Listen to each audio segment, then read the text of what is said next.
উদ্ভ্রান্ত সেই আদিম যুগে স্রষ্টা যখন নিজের প্রতি অসন্তোষে নতুন সৃষ্টিকে বার বার করছিলেন বিধ্বস্ত, তাঁর সেই অধৈর্যে ঘন ঘন মাথা নাড়ার দিনে রুদ্র সমুদ্রের বাহু প্রাচী ধরিত্রীর বুকের থেকে ছিনিয়ে নিয়ে গেল তোমাকে আফ্রিকা।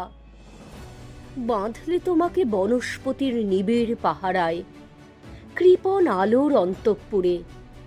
সেখানে নিভৃত অবকাশে তুমি সংগ্রহ করছিলে দুর্গমের রহস্য, চিনছিলে জল স্থল আকাশের দুর্বোধ সংকেত।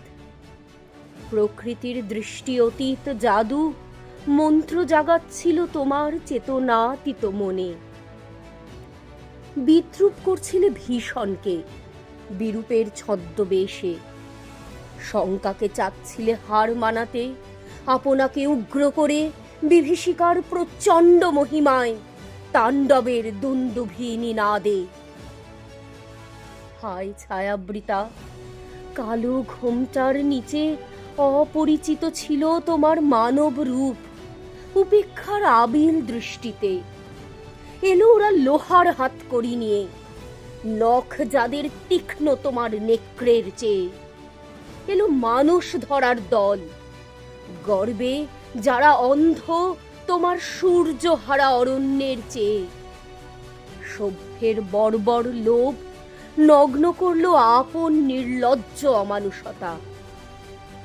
তোমার ভাষাহীন ক্রন্দনে বাষ্পাকুল অরণ্য পথে পঙ্কিল হলো ধূলি তোমার রক্তে অশ্রুতে মিশে।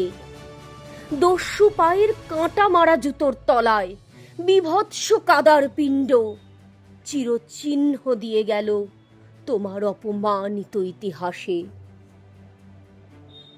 সমুদ্র পাড়ে সেই মুহূর্তেই তাদের পাড়ায় পাড়ায় মন্দিরে বাজছিল পূজার ঘণ্টা। সকালে সন্ধ্যায় দয়াময় দেবতার নামে শিশুরা খেলছিল মায়ের কোলে, কবির সঙ্গীতে বেজে উঠছিল সুন্দরের আরাধনা।